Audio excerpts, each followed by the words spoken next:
mañanera de Ángel correspondiente al martes de la semana en curso, martes 7 de junio del año 2022.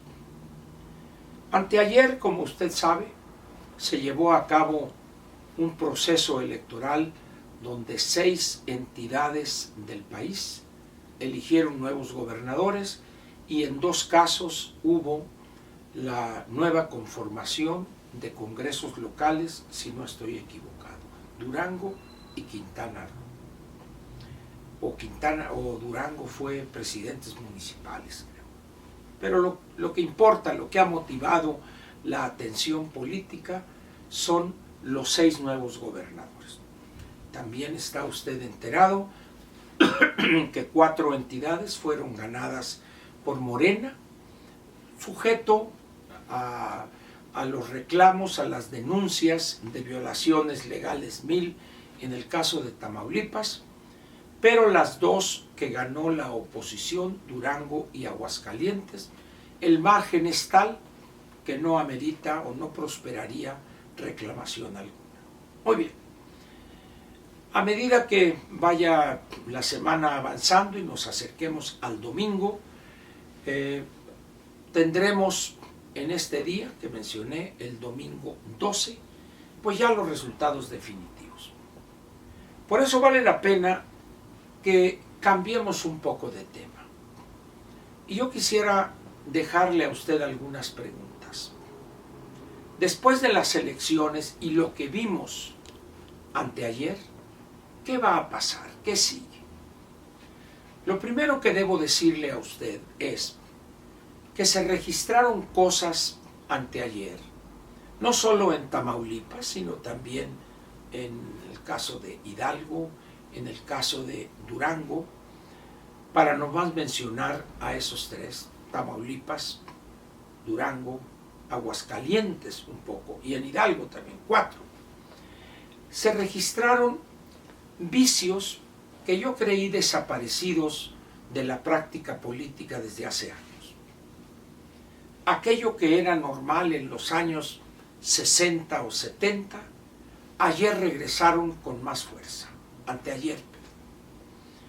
Ayer nos dimos cuenta de una manera más clara, pero los hechos se registraron anteayer domingo.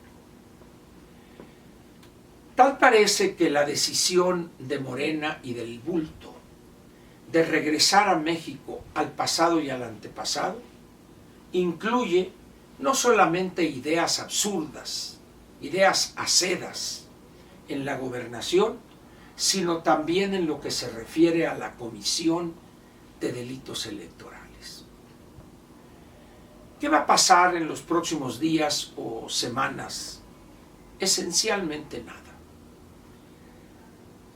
La situación que ha construido Morena es una situación grave en términos jurídicos.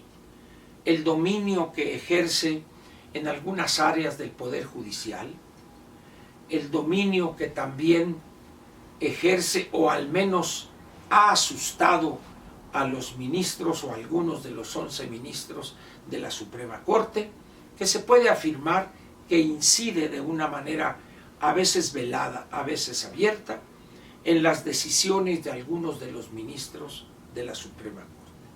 Y digo ministros en el uso correcto del masculino inclusivo, para no decir ministros y ministras y la babosada esa de los que no saben hablar español.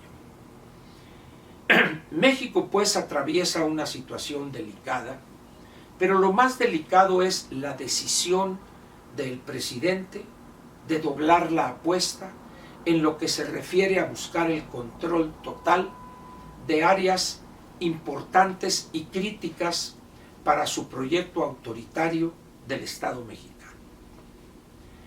Ya la realidad le ha dado una buena dosis de frentazos, pero él insiste, va a intentarlo todo. Sin embargo, la realidad podría darle y traerle sorpresas muy desagradables. Si algo el presidente ha demostrado ser, es un hombre ignorante en la materia de la gobernación.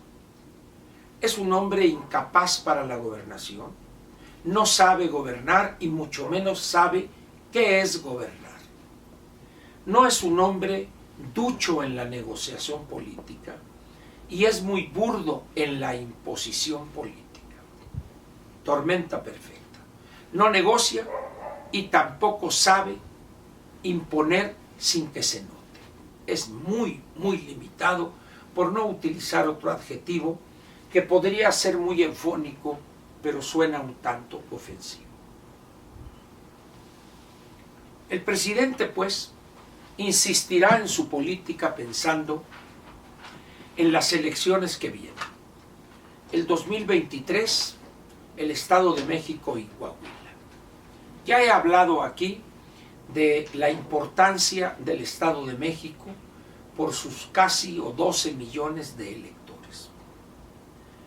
Sin embargo, hay un problema diferente que no es con López Obrador, sino es dentro de la misma Alianza Va por México.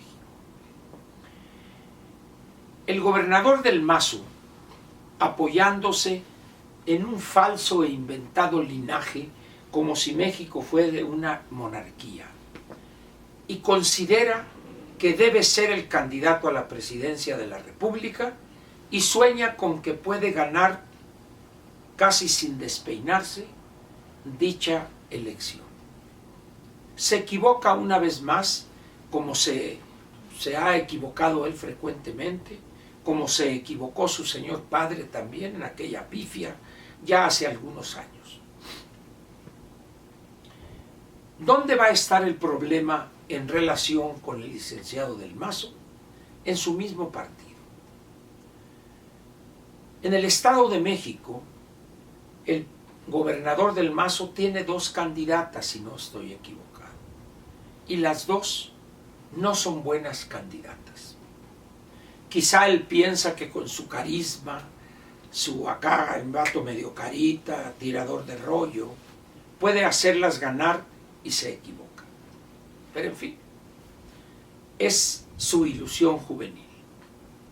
El PAN tiene a alguien, según me ha dicho, que conoce el ambiente político en el Estado de México, es un buen candidato. Enrique Vargas, exalcalde de Huixquilucan.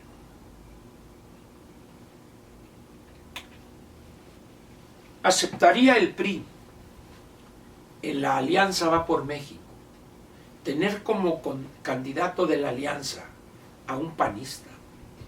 Y a la inversa, ¿aceptaría el PAN en el Estado de México tener como candidato a un priista a sabiendas de que las encuestas no le dan buenos números a las potenciales candidatas en el Estado de México?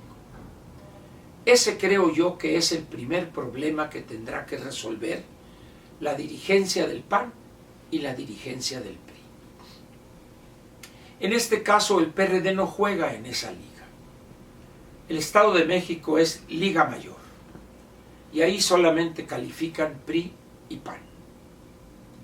Va a ser un problema no sencillo de resolver de esos dos partidos, PRI y PAN. Y va a ser un problema todavía más difícil para Morena, pero ese es su problema, encontrar un candidato adecuado a la generación que se ha construido, a la situación que se ha construido en el Estado de México.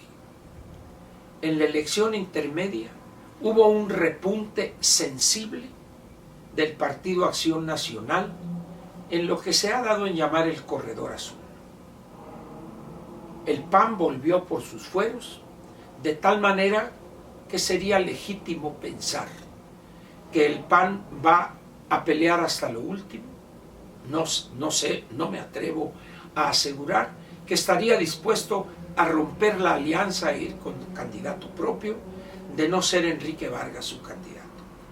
En fin, eso lo dirimirán los priistas, sus militantes y simpatizantes, con la dirigencia y los partidos y los militantes y simpatizantes del PAN.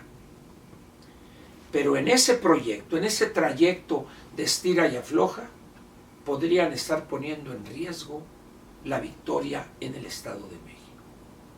No olvidemos que ganar el Estado de México, que es la antesala de la elección presidencial, perder esa elección puede significar la derrota en el 2024. De ahí que estaría en el mejor interés de ambos partidos, no se diga del PRD, de ganar la elección el 23 en el Estado de México. Habría que agregar el Estado de Coahuila, que es un estado pequeño en cuanto al número de electores se refiere. Pero en esto de las elecciones todo cuenta. Y no olvidemos que en la Ciudad de México, en esta elección intermedia pasada, 9 alcaldías fueron ganadas por el PAN o por la oposición. Me han informado personas conocedoras que también Xochimilco y Tláhuac estuvieron a punto de ser ganadas por la oposición. De tal manera que el problema para la anticientífica Sheinbaum no es menor. Yo creo que ahí es donde estará buena parte del problema político en los próximos meses. Y la otra arena de pleito es la parte económica. 22 estados de la República, no es fácil gobernarlos, no es fácil gobernar con los 22 gobernadores. Y más cuando el gobierno federal no tiene dinero y está sacrificando ciertos ingresos donde los gobiernos estatales salen perjudicados. Todo esto configura una mezcla interesante por lo explosivo de la misma. ¿Tendrán la habilidad el PRI y el PAN para sobrellevar ese diferendo y encontrarle una solución adecuada? Y tendrá la capacidad, cosa que desde ahorita afirmo no la va a tener, el bulto para buscar el candidato adecuado para el Estado de México y, con consecuencia, el candidato adecuado para el 2024. Eso es lo que va a determinar la agenda política en las próximas semanas y meses. Y los números de la elección, eso ya, volteamos la página. Si la oposición no hace un recuento autocrítico de lo que sucedió, de dónde acertó y dónde falló, quién sabe cómo le vaya el 23 y el 24. Pero eso no es lo peor. Si tanto grupúsculo que dice representar a los ciudadanos no entiende que son solo eso, grupúsculos, y buscan confluir en una gran organización ciudadana, también van a chupar faros. Y aquellos que han hecho de la protesta un modus vivendi, valdría la pena que se pusieran a trabajar en otra cosa y permitieran, lejos de su interesada y a veces corrupta intervención, complicar la verdadera organización ciudadana. Eso es lo que desde mi personal punto de vista nos espera para las próximas semanas y meses. Muchas gracias.